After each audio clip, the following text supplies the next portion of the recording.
March 31st, 1965. Roland Beamont brings XR-219 in at Boscombe Down after Flight 24. The aircraft has been airborne for a total of just over 24 hours across 6 months of testing.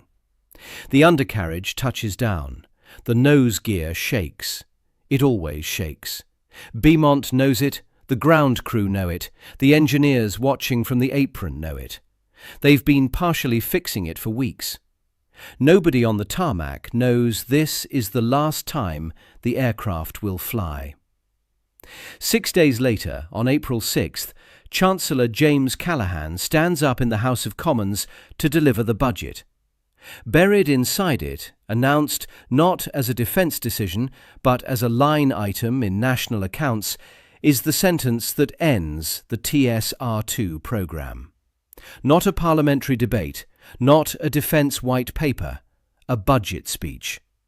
The aircraft that had cost £125 million to reach Flight 24 would cost an estimated £625 million more to bring to operational service. That was the Treasury's calculation. Callaghan read it out and sat down. The Wilson government's stated reason for cancelling the TSR-2 was cost. Dennis Healey, the new Secretary of State for Defence, put it on the record in Hansard on April 13, 1965. The fundamental reason for our decision on the TSR-2 was that the cost of the programme we inherited was out of all proportion to the aircraft's military value. Healey had a case.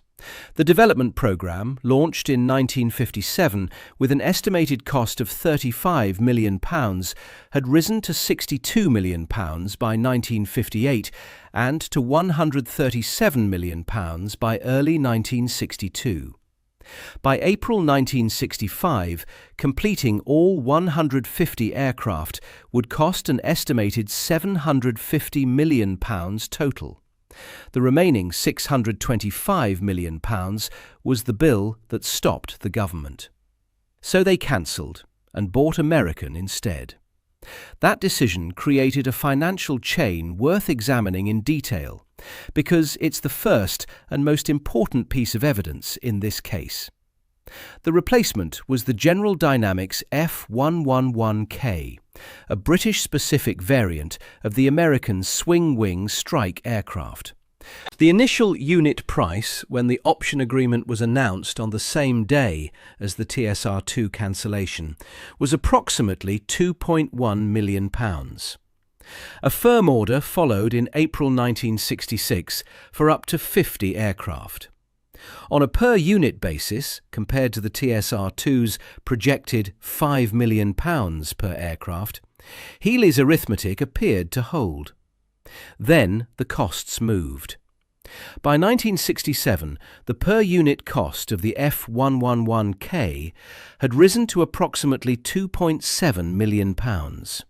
Sterling devaluation that year pushed it toward £3 million. The programme encountered structural problems and production delays. Different problems than the TSR-2's, but problems nonetheless. On January 16, 1968, less than 3 years after it was announced as the cost-saving alternative, the Wilson government cancelled the F111K order. None were ever built.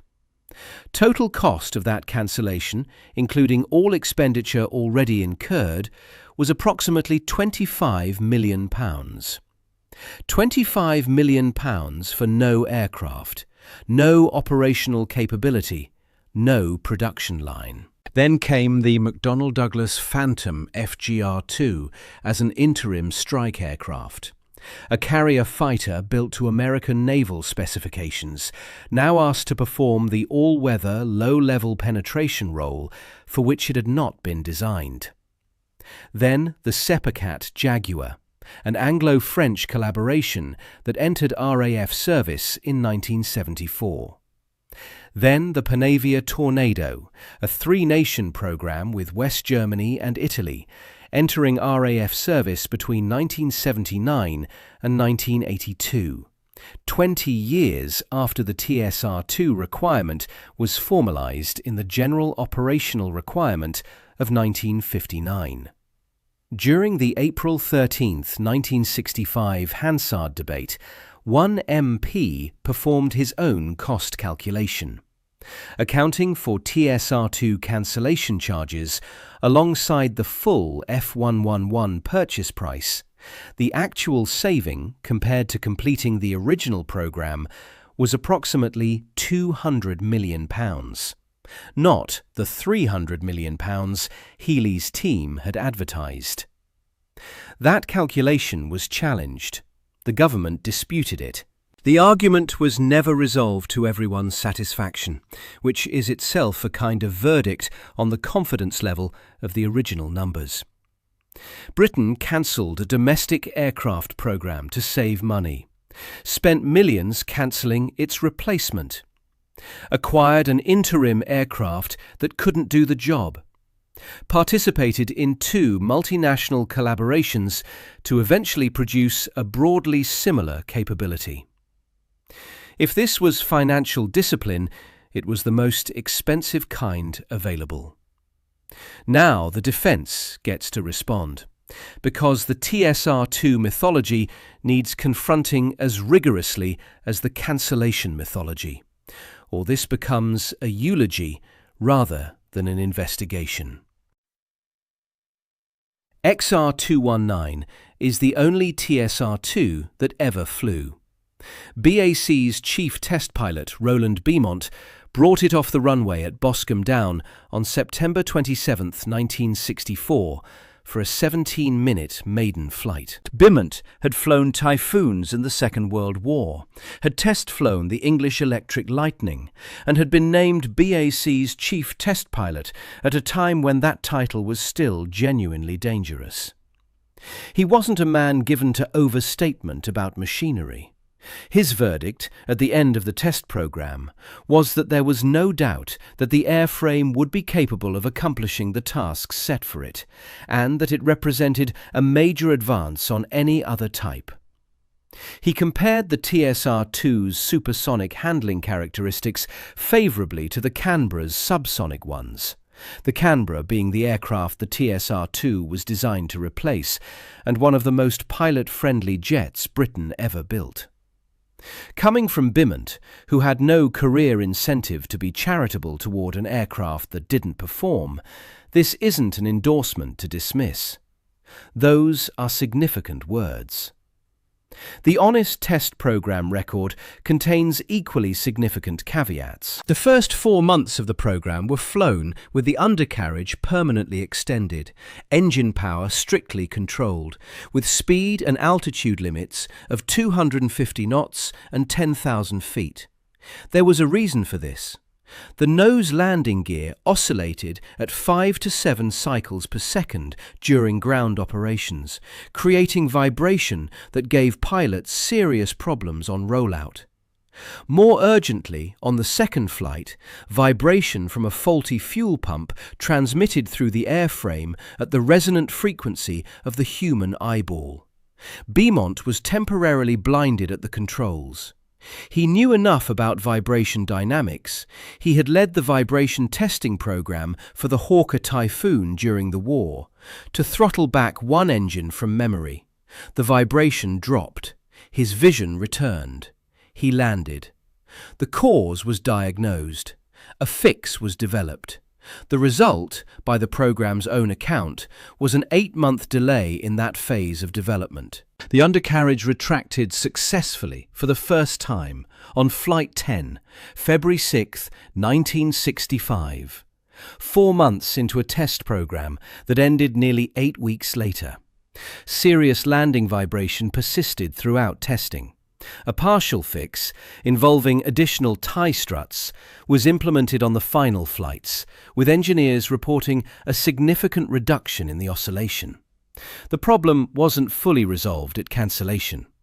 The fix had been proven on only a handful of flights. Flight 14, February 22, 1965.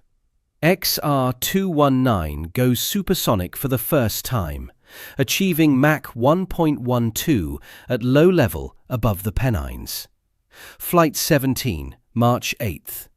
Beamont investigates high-speed handling at 200 feet and speeds exceeding 500 knots.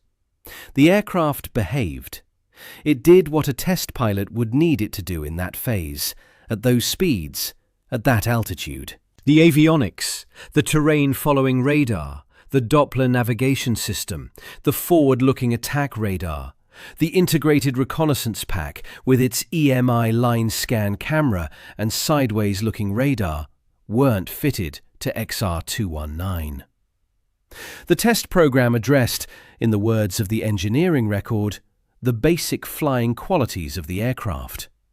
The weapon system that justified GOR 339, the system that gave the TSR-2 its military value, had not flown at all. A complete test program before service entry would have required approximately 2,500 flight hours. XR-219 accumulated roughly 24. The aircraft was also heavier than specified. Weight growth during design indicated it would fail to meet several of its original performance targets. Targets that included Mach 2.15 at altitude and specific low-level radius requirements. The specifications were subsequently revised downward. Whether a full production run would have recovered the weight margin through iterative design refinement is a question the data can't answer, because it never happened. Sir Sidney Cam, the chief designer behind the Hawker Hurricane and Hunter, offered a line that has circulated in aviation circles ever since. All modern aircraft have 4 dimensions: span, length, height, and politics. TSR-2 merely got the first 3 right. That formulation, however sharp, contains more wit than precision. The aircraft demonstrably got some of the first 3 right. Mach 1.12 at 200 feet is real. A partially unresolved undercarriage problem and 0 avionics flights are also real. The honest verdict on what was cancelled on April 1st, 1965. An airframe that demonstrably achieved supersonic flight at low level, that its test pilot judged capable in handling and representative of a major advance, but that had an unresolved landing gear problem. No operational avionics, no demonstrated weapons capability, and roughly 1% of the flight hours needed before squadron service. It was neither the proven masterpiece of popular legend nor the complete failure its critics assert. It was a very promising aircraft in a very early phase of development, carrying a very large price tag during an economic crisis. Both of those truths coexist. April 4th, 1957. Duncan Sands, Minister of Defence under Macmillan, publishes a defence white paper that would reshape British aerospace for the following generation. His central argument: the era of manned combat aircraft is ending. Guided missiles are the weapons of the future. No new manned combat aircraft after the current generation will be needed. The statement was wrong within a decade. Every major military power continued developing and deploying manned aircraft through the 1960s, 1970s and beyond. But in 1957, in the climate of Sputnik and nuclear deterrence, it carried sufficient institutional weight to do lasting damage. The practical consequence of the Sandys White Paper was forced consolidation. Britain in 1957 had more than a dozen independent aircraft manufacturers with their own engineering cultures, competing design teams and accumulated institutional knowledge. Vickers, English Electric, de Havilland, Hawker, Bristol, Gloucester, Armstrong Whitworth, Blackburn, Avro, Folland, Percival, each with its own approach to problems, its own body of practical experience. Sandys informed them that the only acceptable tender submissions would come from combined companies. The mergers that followed weren't market-driven. They were government-mandated. By 1960, that industrial ecosystem had collapsed into two main groups. British Aircraft Corporation brought together English Electric, Vickers, Bristol Aircraft and affiliated holdings. Hawker Siddeley absorbed Armstrong Whitworth, Avro, de Havilland, Gloucester, Hawker and Folland. The formation of BAC removed English Electric from aircraft manufacture as an independent entity. The same English Electric whose P-17A submission, born of their experience building the Lightning, was the technical spine of what became the TSR-2.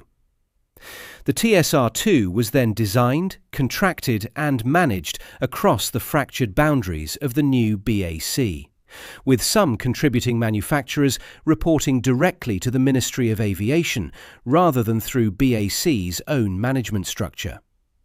This created the communication failures and cost control breakdowns that would define the programme. Charles Gardner, in his History of BAC, acknowledges that the company's failure to manage TSR-2 costs through integrated programme management was a genuine organisational failing, not purely a government imposition. The Sands White Paper didn't kill the TSR-2. It shaped the organisational conditions in which the TSR-2 became ungovernable. Sands had also cancelled the Saunders Roe SR-177, a mixed-power interceptor of genuine technical promise with documented West German and Australian interest, in 1957. Blue Streak, Britain's own ballistic missile programme, went in April 1960. The P-1154, a supersonic VTOL fighter that would have been technically unprecedented, was cancelled by the Wilson government on February 2, 1965. The HS-681 military transport followed on the same day. The TSR-2 came 8 weeks later. By April 6, 1965, the Wilson government had cancelled 3 major British combat aircraft programmes in 8 weeks, and replaced each of them with American aircraft. Hercules C-130 for the HS-681, Phantom FGR-2 for the P-1154, F-111K for the TSR-2. Each cancellation had a cost justification.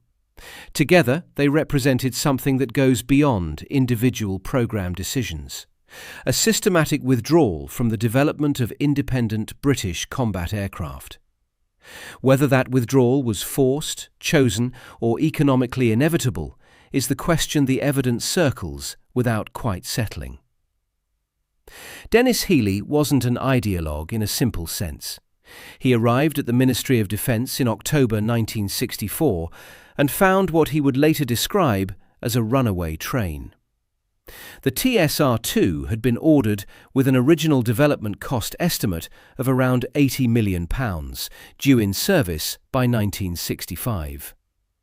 By January 1965, neither figure was going to be met. Healey's cabinet brief of January 26, 1965, less than 4 months after taking office, laid out the savings case for cancelling TSR-2, HS-681 and P-1154 simultaneously, with the F-111A as the stated alternative. Harold Wilson had already shown his hand. While in opposition, Labour had attacked the TSR-2 as a white elephant prestige project and waste of taxpayer money. Wilson didn't reverse that position upon taking office in October 1964. He reportedly gave BAC some additional months, a stay of execution more than a reprieve, to demonstrate what the aircraft could do. Flight 24 was what the aircraft could do. Britain, in late 1964, was in a serious balance of payments crisis. In November 1964, the UK secured a $3 billion standby credit from the International Monetary Fund and a consortium of central banks. Defence spending was a primary target for reduction across the entire cabinet, not just in aviation procurement. Lord Mountbatten, Chief of the Defence Staff, had been an open opponent of the TSR-2 throughout, arguing consistently for the Blackburn Buccaneer, the subsonic maritime strike aircraft the Navy had already developed, and reportedly claiming 5 Buccaneers could be purchased for the price of 1 TSR-2. The RAF rejected the Buccaneer on the grounds that it lacked the low-level supersonic performance and avionics architecture the requirement demanded. Both positions were genuine. Both also served the institutional interests of the services advancing them. Sir Solly Zuckerman, Chief Scientific Advisor to the Ministry of Defence, had a documented preference for American procurement and a sceptical view of British technological claims. His influence in the final discussions, while not quantified in available documents, appears consistently in accounts of the period. The economic crisis was real and domestic. The inter-service rivalry was real and damaging. The cost overrun was real and substantial. Healey's case for cancellation, as he stated it on the floor of the House of Commons, wasn't invented. The question is whether it was the complete case. November 1964. Harold Wilson and Dennis Healey travel to Washington. The conversations there span 3 subjects simultaneously: the future of the TSR-2, the possibility of British purchase of the F-111, and American support for what would become a substantial credit line to shore up sterling. The Smithsonian magazine states the allegation plainly. Although it has never been proved, some believe that in exchange for US backing of the IMF loan, Britain would cancel the TSR-2 and buy the F-111, McNamara's pet fighter, for all reasons. Robert McNamara, the US Secretary of Defense, was present in those Healey discussions. The F-111 was McNamara's program, his attempt to build a single aircraft that could serve both the Air Force and the Navy, a concept that was already drawing criticism within the Pentagon. British orders would validate the program politically and economically, at a moment when its domestic constituency was uncertain. The academic literature on this period is suggestive in ways that fall short of proof.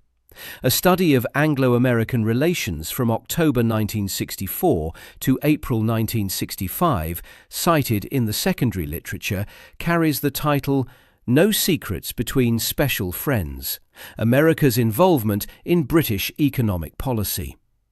That title, while not itself evidence of a quid pro quo, reflects the scholarly consensus that American engagement with British financial decisions during this period was substantial and active. A chapter on British withdrawal from east of Suez frames US pressure as a contributing factor to the TSR-2 cancellation. Without producing the cable or ministerial note that would settle the question, the US Embassy in London maintained active diplomatic engagement with British defence decision-making throughout the 1961 to 1969 period. That is documented. The content of the instructions flowing from Washington to the embassy during the critical months of early 1965 isn't fully disclosed in publicly available records. What can be stated with confidence? Wilson had secured the financial support before the cancellation. The Washington discussions preceded the decision by approximately 5 months. Healey engaged with detailed F-111 cost analyses before the final cabinet brief. The timeline alignment is real and documented. What can't be stated, that a formal quid pro quo exists in the documentary record. No declassified State Department cable, no NSC memorandum, no Treasury directive establishing a direct weapons for credit exchange has surfaced in sources accessible to historians working from public archives. Healey's own position, as recoverable from available parliamentary records, attributes the decision entirely to cost, without referencing external financial pressure.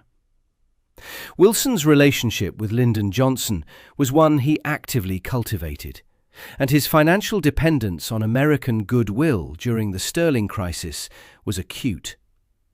Yet Wilson simultaneously refused Johnson's repeated requests for British military support in Vietnam, demonstrating that the relationship was transactional in both directions, not simply deferential. A government that could say no to Vietnam could, in principle, have said no to buying the F-111. The fact that it didn't isn't proof of coercion. It may simply mean the economics made the decision before any pressure was applied. The documented facts build a compelling circumstantial case. The documented facts don't constitute proof. Both of those statements are simultaneously true, and the argument between them is exactly what makes this section of the TSR-2 story generate more sustained debate than any other. The audience for this program has been arguing about it for decades. The evidence supports the argument. It doesn't end it. Before concluding what the TSR-2 evidence means, there is a useful exercise. It involves a different aircraft, a different government, and a script so similar to this one that the parallels become uncomfortable. February 20th, 1959. Canadian Prime Minister John Diefenbaker cancels the Avro Canada CF-105 Arrow on what would become known in Canadian aviation history as Black Friday. 5 aircraft have flown, a 6th is nearly complete.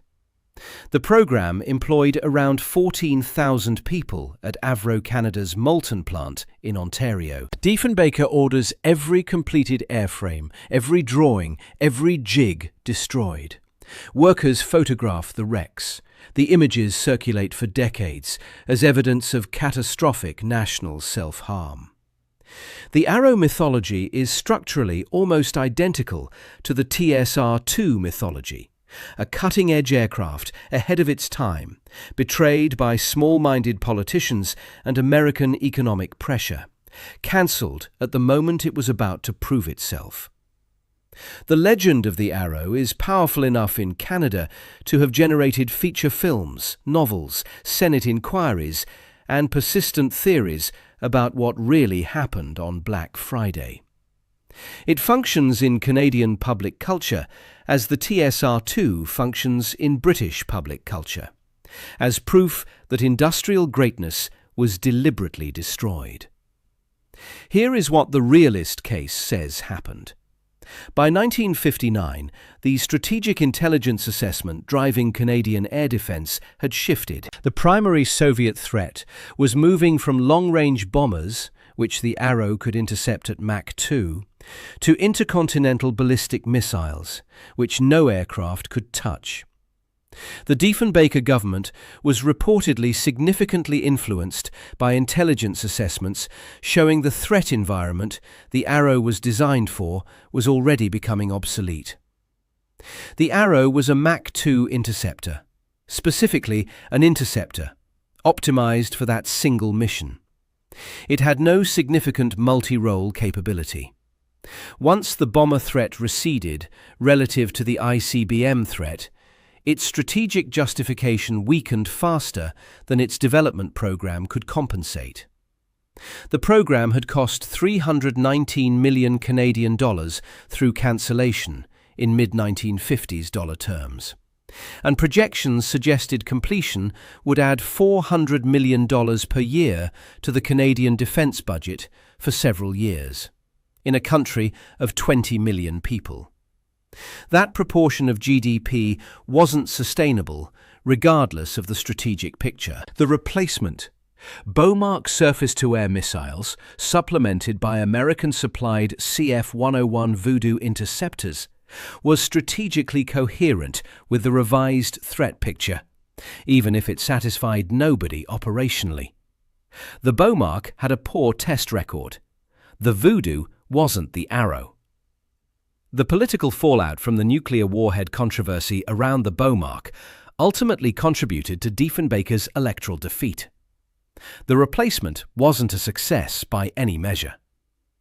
The US pressure narrative exists for the Arrow as well. NORAD, the joint US-Canada Air Defense Agreement signed in 1957–58, created structural incentives for Canadian procurement to align with American preferences. The evidence for direct coercion is similarly thin. A suggestive timeline, a powerful circumstantial case, the same absence of a primary directive that characterizes the TSR-2 argument. Here is where the analogy breaks down, and the break matters as much as the parallel. The Arrow was a single-mission interceptor in a threat environment that was genuinely moving past it.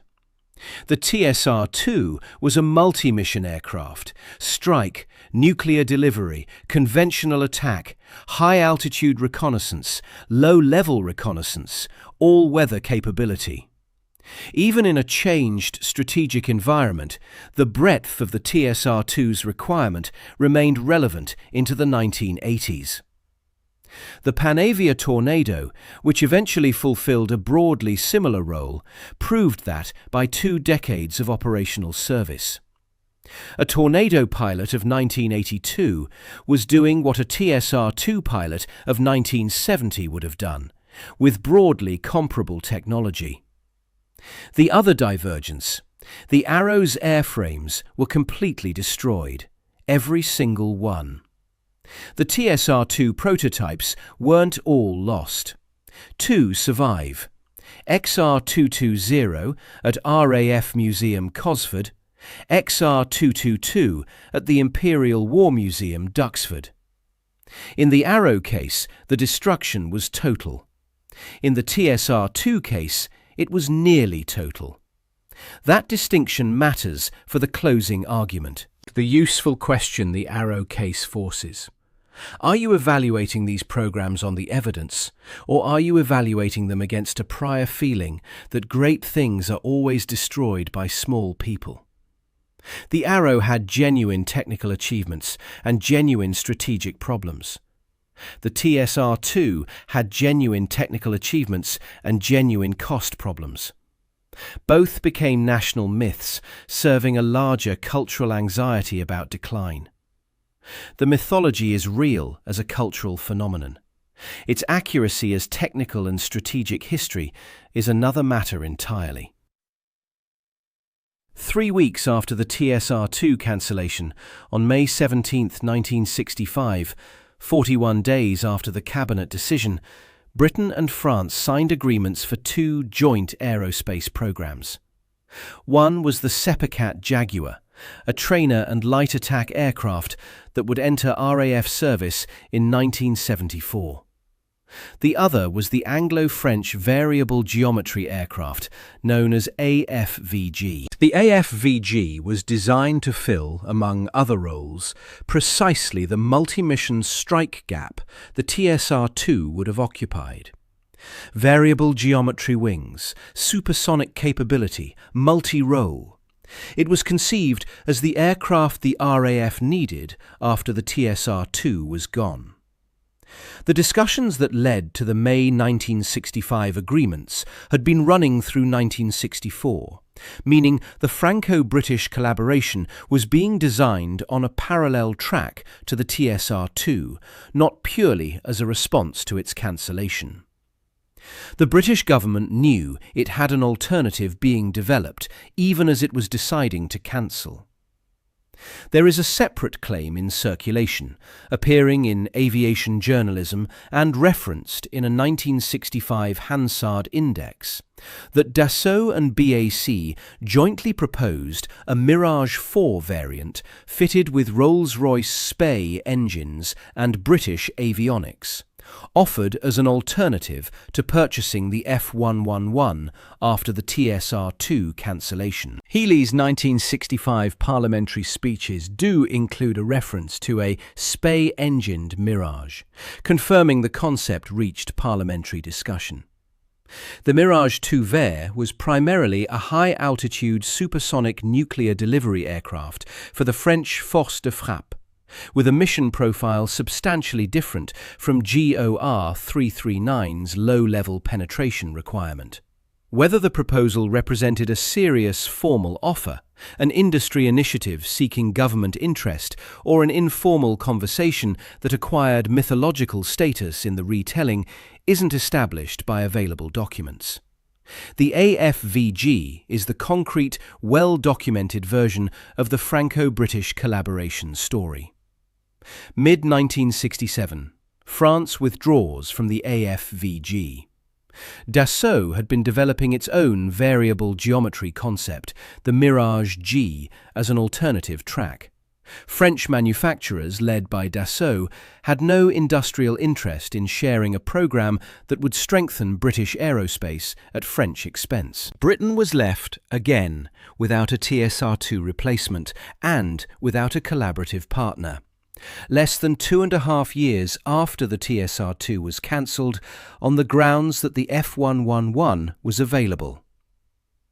The AFVG's collapse drove Britain toward a trilateral programme with West Germany and Italy that became the Panavia Tornado MRCA. That aircraft entered RAF service in 1979, 14 years after the TSR-2 cancellation.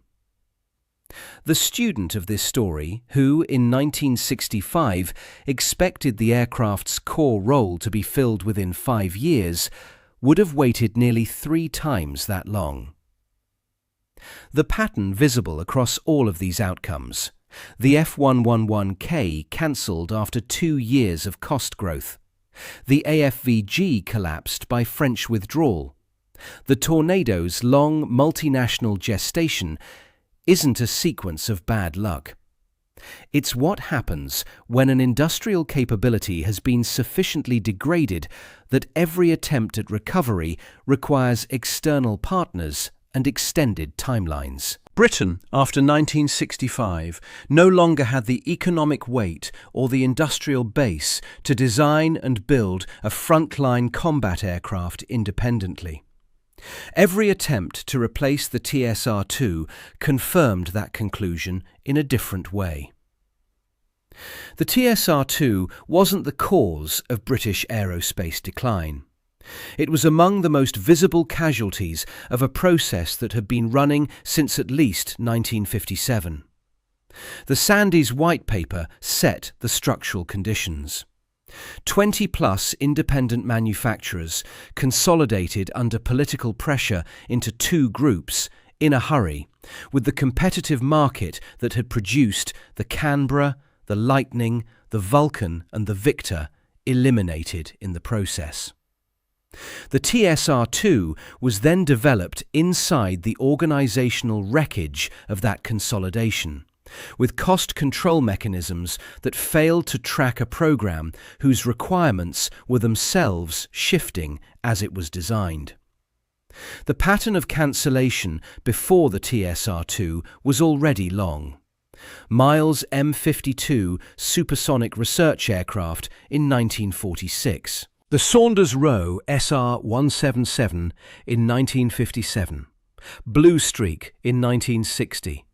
Then, in the 8 weeks of February and March 1965, HS-681, P1154, TSR-2.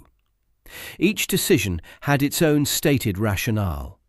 The sequence has a shape that transcends individual rationales. The Plowden Report, commissioned by the Wilson government in December 1965, concluded that Britain probably couldn't sustain an independent, high-performance combat aircraft industry without collaborative arrangements. That conclusion, drawn directly from the experience of the mid-1960s, shaped every procurement decision that followed. British Aerospace was formed in 1977 from the nationalised remains of BAC and Hawker Siddeley. Privatised, evolved and merged with Marconi Electronic Systems in 1999, it became BAE Systems, a company that participates in major combat aircraft programmes but does not lead them alone. The United Kingdom hasn't designed, built and brought into operational service an independent, high-performance combat aircraft since the English Electric Lightning entered service in 1960. Every frontline aircraft since, Phantom, Jaguar, Tornado, Typhoon, F-35, required foreign partners, foreign designs, or both.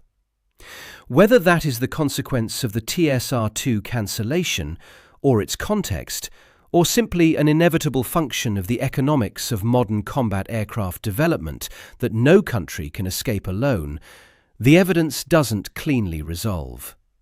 What it clearly shows is that the TSR-2 cancellation didn't happen in a vacuum, and the grief it still generates is proportional to a gap between what Britain was capable of building in 1964 and what it builds alone today. A country that in 6 months of 1964 took a supersonic low-level strike aircraft from maiden flight to Mach 1.12 at 200 feet now assembles sections of aircraft whose core design was drawn up elsewhere. The jigs. After the cancellation, the government ordered BAC to destroy the TSR-2 programme, not to wind it down, not to archive it, to destroy. The precision-engineered jigs, the templates that defined the geometry of every structural component, that encoded years of manufacturing engineering into physical form, were cut up with gas axes at Brooklands. The tooling was scrapped. Part-completed airframes on the production line were broken up as workers finished assembling components they knew would never fly. A full-scale wooden mock-up, which had been used throughout the development programme, was dragged out onto the runway and burned. The AIAA paper on lessons learned from the TSR-2 programme records it plainly. The government ordered BAC to destroy all the TSR-2 aircraft and parts, all the jigs and tools. XR-219, the only aircraft that ever flew, the airframe Roland Beamont had taken supersonic 5 weeks before the cancellation, was transported to the Shoeburyness Weapons Test Range and used as a target. It was destroyed. XR-221 and XR-223 part-completed development airframes were also scrapped or used as firing targets. 2 airframes survived. XR-220 had been ready to fly on April 6, 1965, the day of the cancellation announcement. Its first flight was scheduled, but various problems prevented it from taking off. It was retained for engine noise testing, then stored, and it now stands at RAF Museum, Cosford. XR-222, a 4th development batch airframe that was only partially complete at cancellation, is at the Imperial War Museum, Duxford. You can walk past them. You can't fly them, and you can't build what they represent, because the manufacturing knowledge that translated their design into physical structure was cut up and scrapped in 1965. The technical drawings weren't entirely destroyed. They survive in the National Archives at Kew.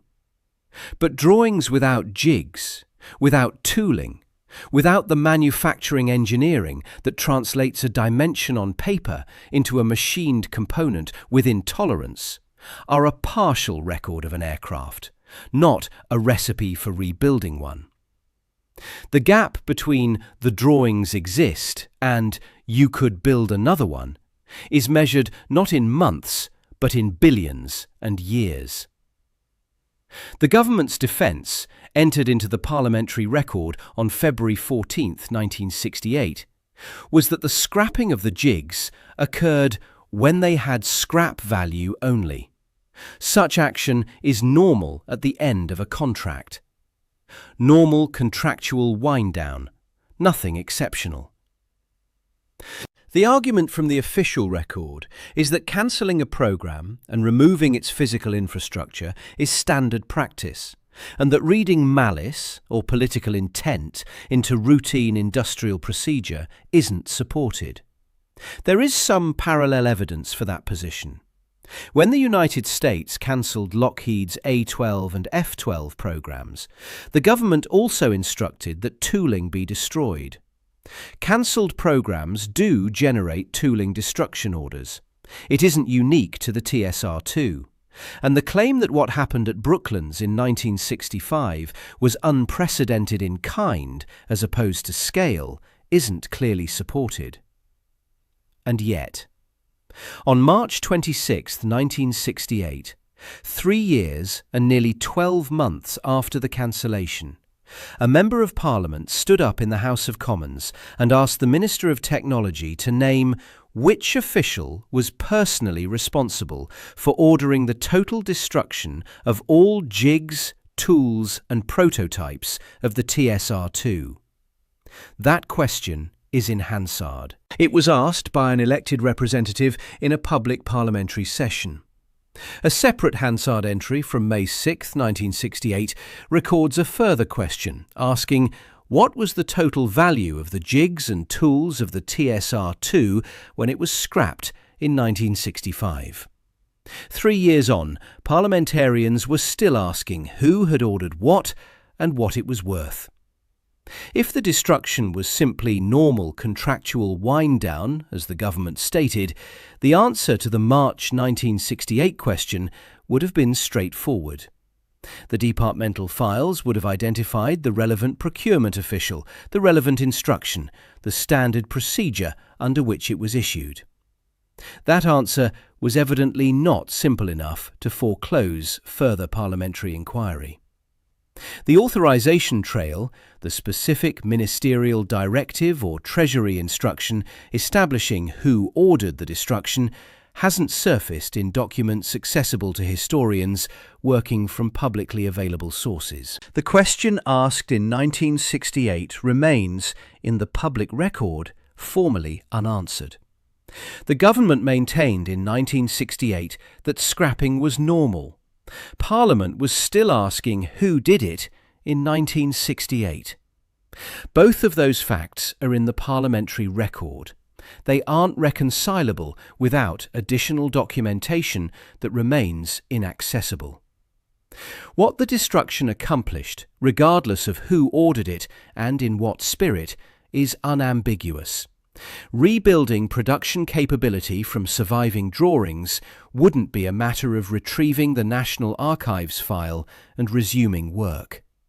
The jig geometry would need to be re-engineered from scratch. The tooling would need to be rebuilt.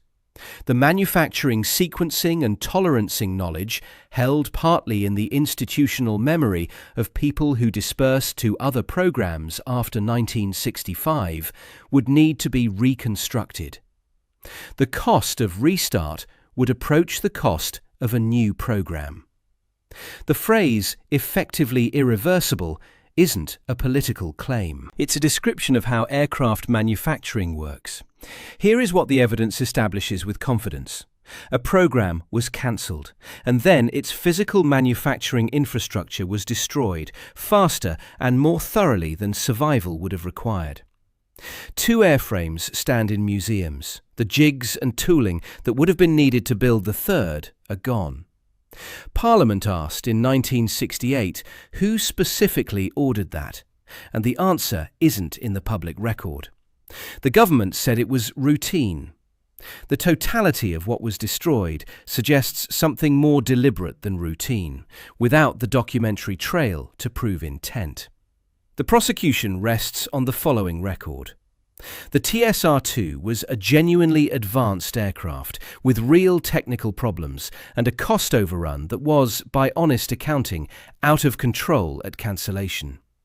Healy's documented case for cancellation wasn't fabricated. The economics were genuinely dire. The aircraft was nowhere near operational service. Its core avionics had not flown, and the remaining programme cost would have been £625 million, on top of the £125 million already spent. The F111K replacement was itself cancelled 19 months later at a cost of approximately £25 million for nothing built. The Phantom stopgap lacked the capability the TSR-2 was designed to provide. The chain of substitution across the Phantom, Jaguar and Tornado consumed more time and arguably comparable treasure to the programme it replaced. The savings Healey advertised in August 1965, £75 million in the 1969/70 fiscal year, evaporated when the F111K was cancelled in January 1968. American pressure is documented circumstantially. The November 1964 Washington meetings connecting financial support and procurement alternatives are documented.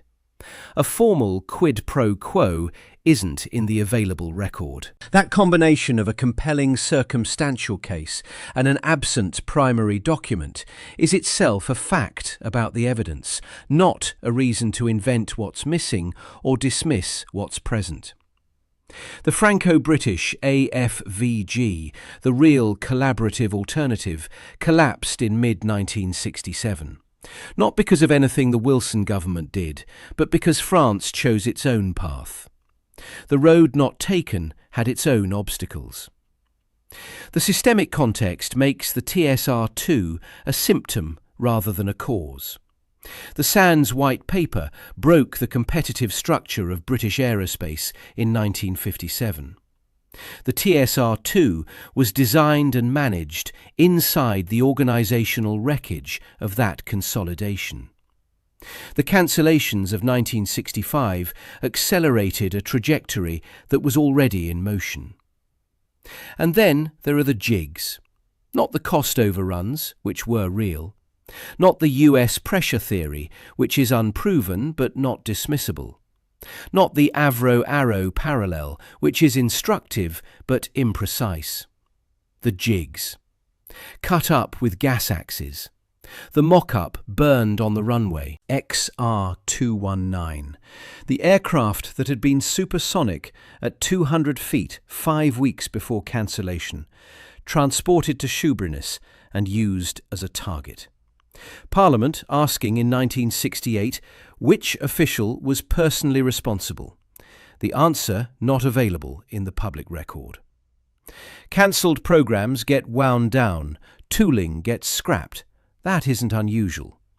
What is unusual is the combination of totality, speed, and a parliamentary accountability trail that leads to a formal, unanswered question 3 years after the fact.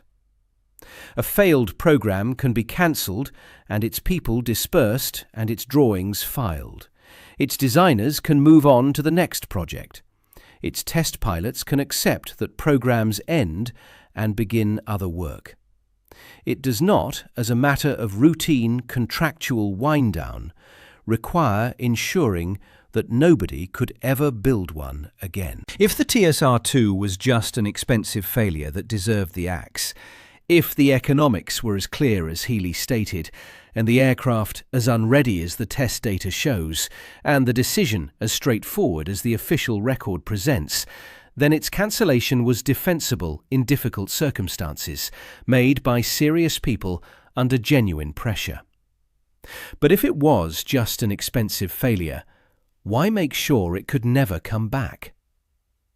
Subscribe for more stories like this.